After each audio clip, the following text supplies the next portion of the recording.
Hello friends, GK गुरु जी अड्डा की YouTube platform पे मैं शैलेश आप सभी का हार्दिक स्वागत करता हूं। प्यारे साथियों, जैसे कि आप सभी को पता होगा, आप सभी का एग्ज़ाम जो बीपीएससी है वो भी जुलाई और अगस्त के बाद ही होगा। और UP TGT, PGT, GIC, LT की जो वैकेंसियां आएंगी और जो आ चुकी हैं उनका भी एग्ज़ाम अब जुलाई और अगस्त के बाद ही होगा।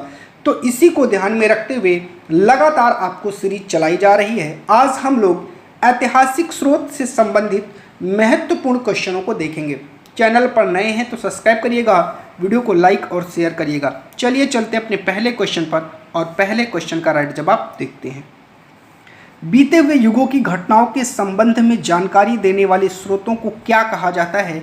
उन्हें ऐतिहासिक स्रोत कहा जाता है, जो हमें बीती गई चीज़ों से संबंधित जानकारियाँ प्रदान करते हैं या बीते हुए जो भी हमारे गुजरे हुए कल हैं उनके बारे में हमें सही जानकारी देते हैं।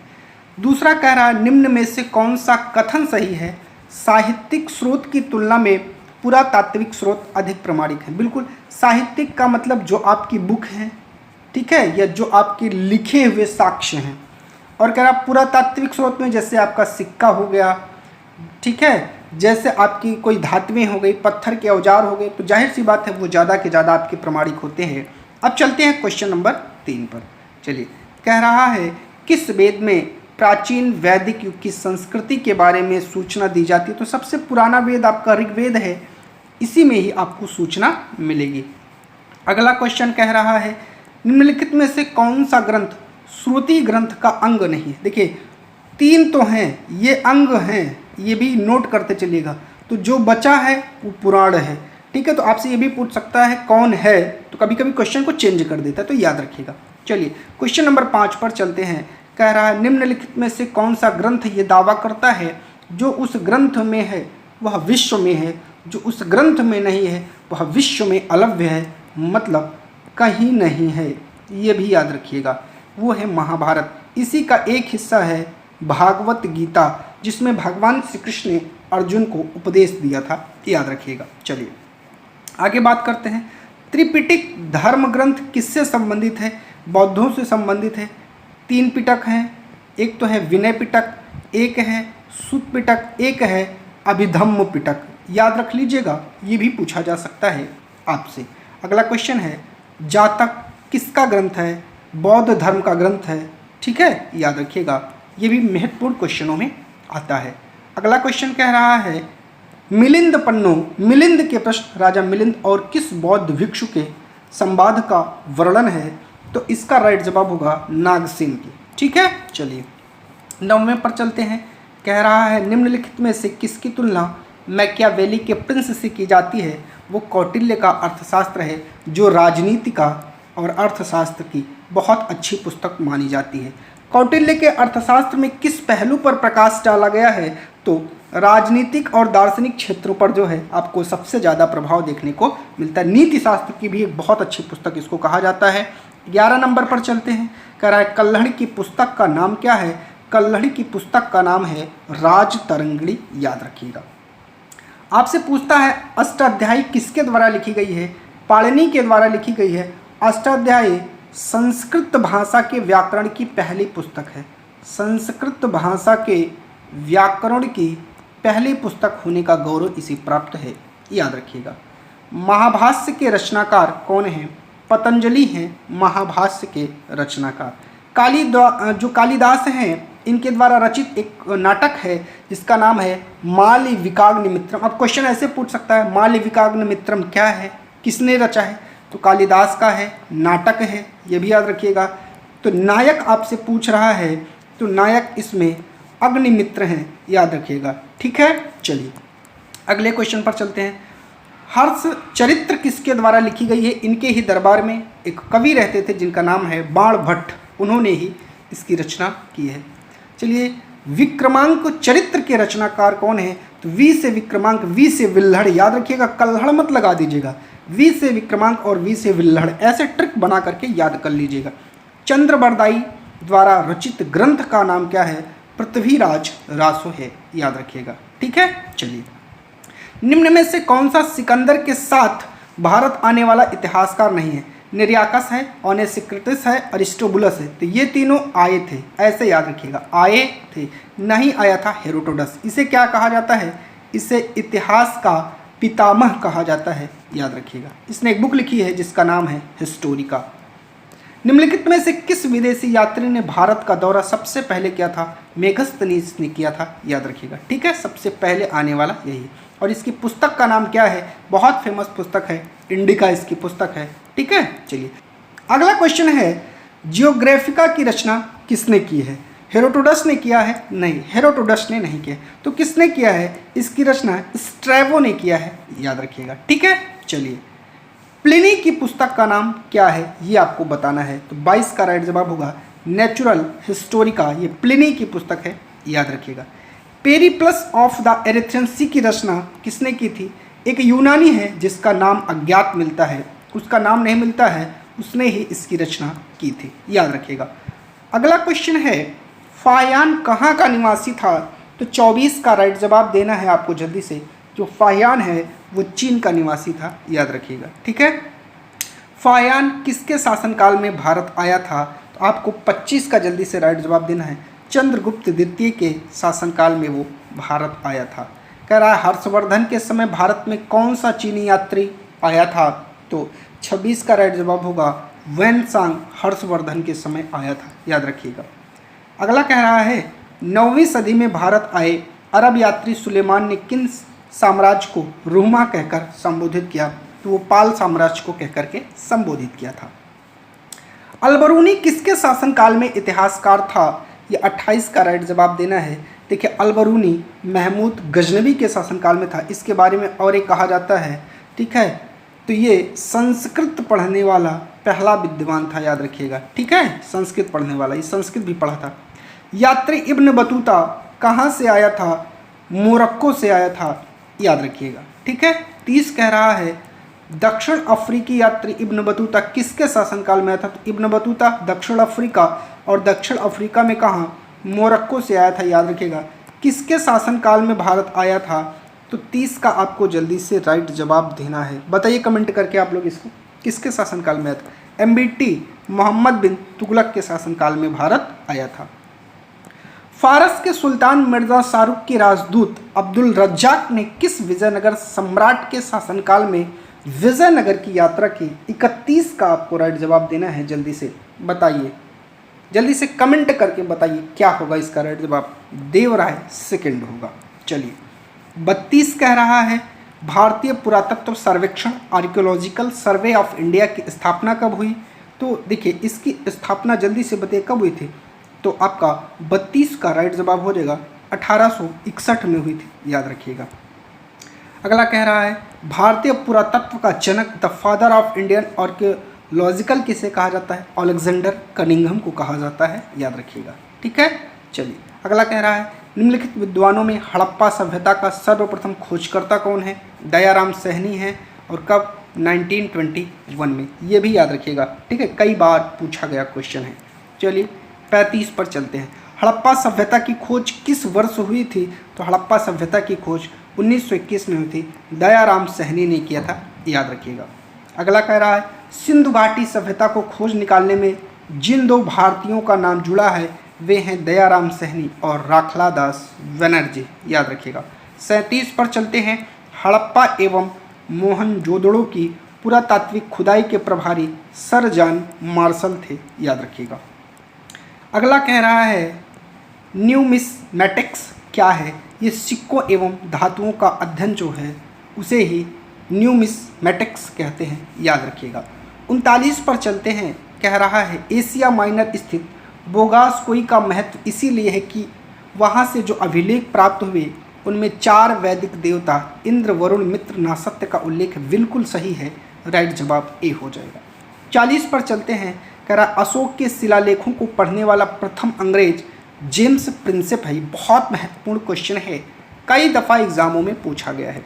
41 पर चलते हैं। कह रहा है अशोक के अधिकांश अभिलेख की जो भाषा है प्राकृति है, लिपि जो है ब्राह्मी है, पहला आपका राइट जवाब हो जाएगा। 42 पर चल रहे हैं। कह रहा है कहाँ से अशोक के द्विभाषाई ग्रीक एवं अरमाइक अभिलेख मिले हैं? कंधार सर ए कुना, ठीक है, आपका राइट जवाब हो जाएगा।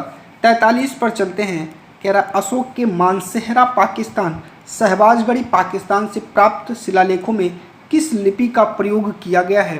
तो जल्दी से इसका राइट जवाब दे दीजिए, खरोष्ठी लिपि का प्रयोग किया गया है। चलिए, प्राचीनतम भारत में कौन सी एक लिपि है जो दाईं ओर से बाईं ओर लिखी जाती थी? वो खरोष्ठी लिपि ही है, याद रखिएगा। चलिए, 45 कह रहा है हेलियोडोरस का वेसन नगर अभिलेख संदर्भित है। तो जल्दी से आपको राइट जवाब देना है, किससे संबंधित है? तो ये आपका केवल और केवल वासुदेव से संबंधित है, याद रखिएगा। 46 कह रहा है निम्नलिखित में से कौन सा अभिलेख कलिंग नरेश खारवेल से संबंधित है?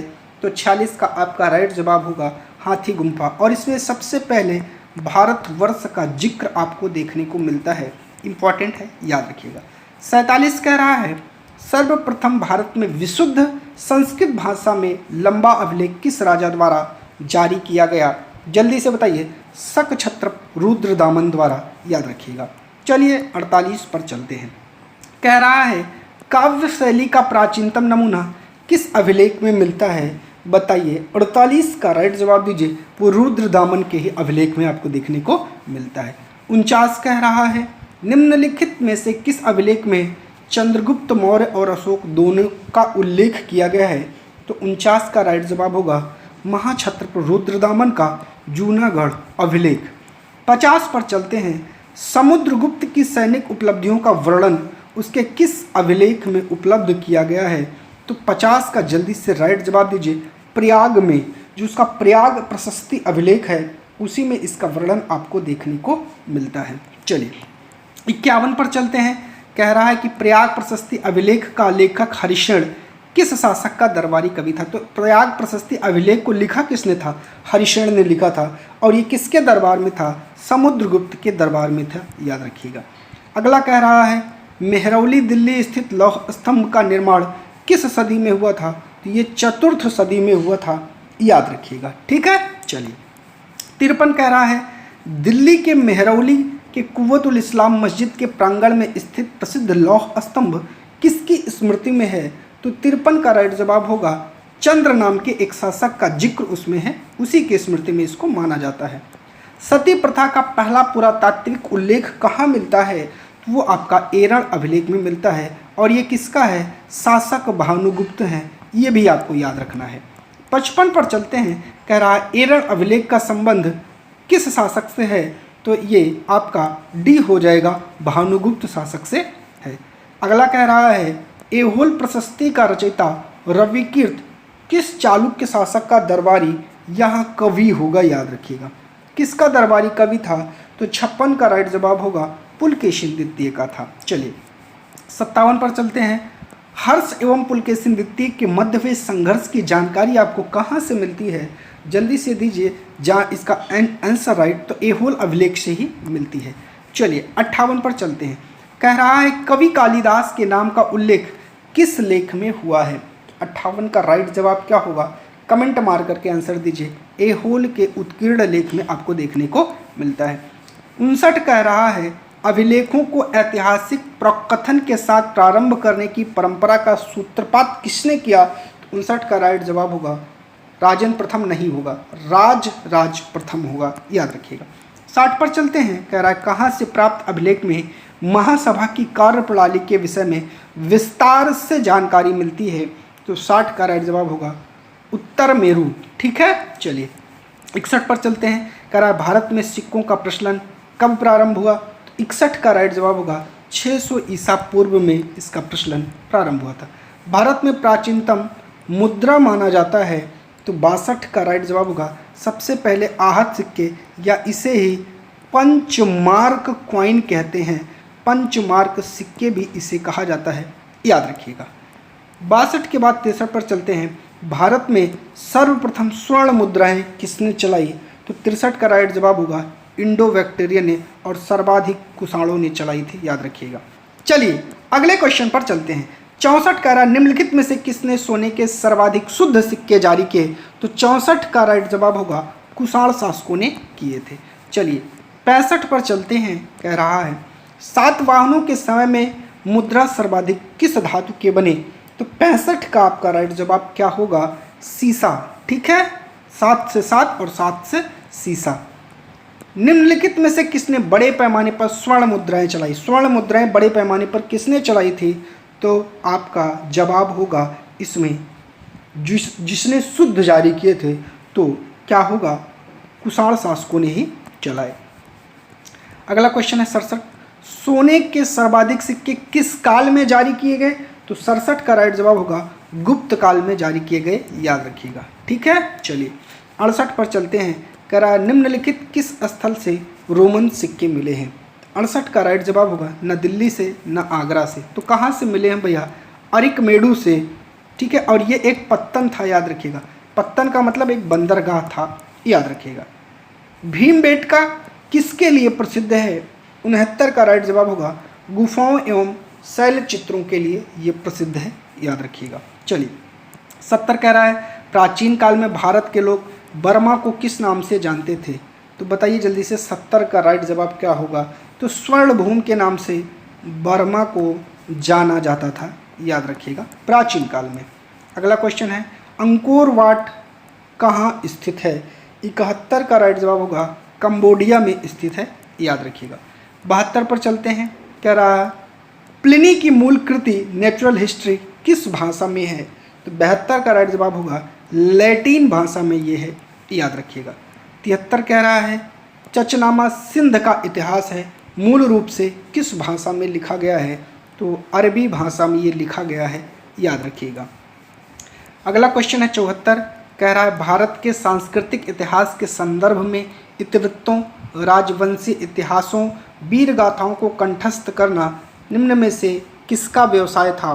तो 74 का राइट जवाब क्या होगा? श्रमण का नहीं, पारिवारिक का नहीं, अग्रहारी का नहीं, तो मगध का था, याद रखिएगा, इंपॉर्टेंट है। 75 कह रहा है चीनी यात्री संयुगन ने भारत यात्रा की थी। तो 75 का आपको जल्दी से राइट जवाब देना है, कब किया था? तो 518 ईस्वी से 522 ईस्वी के बीच। चलिए 76 कह रहा है महाभारत युद्ध के लिए 3101 ईसा पूर्व तिथि का उल्लेख किस अभिलेख में हुआ है? तो 76 का राइट जवाब होगा पुलकेशिन द्वितीय का एहोल अभिलेख, ये द्वितीय होगा। ठीक है, चलिए अगला क्वेश्चन है 77, कह रहा है रवातक अभिलेख संबंधित है। तो 77 का राइट जवाब दीजिए क्या होगा? तो ये आपका कनिष्क से संबंधित है, याद रखिएगा। 78 पर चलते हैं। कह रहा भारतवर्ष के लिए इंडिया शब्द का प्रयोग सर्वप्रथम किसने किया? 78 का राइट जवाब होगा हेरोडोटस, और इसकी पुस्तक का नाम है हिस्टोरिका। क्या है? हिस्टोरिका। ठीक है, इसे फादर ऑफ हिस्ट्री भी कहा जाता है। किसने ब्राह्मी एवं खरोष्ठी लिपियों को उद्घाटित किया या उद्घाटित किया, ये भी पूछा जाता है। तो बताइए 79 का राइट जवाब क्या होगा? James Prinsep. ठीक है, लास्ट क्वेश्चन आज का कह रहा है प्राचीन भारत की कौन सी लिपि दाहिने से बाईं ओर लिखी जाती थी? ये क्वेश्चन ऊपर एक बार मैं करवा चुका हूँ, तो लास्ट क्वेश्चन का आप लोग जल्दी से राइट जवाब दीजिए, वो खरोष्ठी लिपि है। ठीक है, इसी के साथ आपका ये टॉपिक प्यारे साथियों कंप्लीट होता है।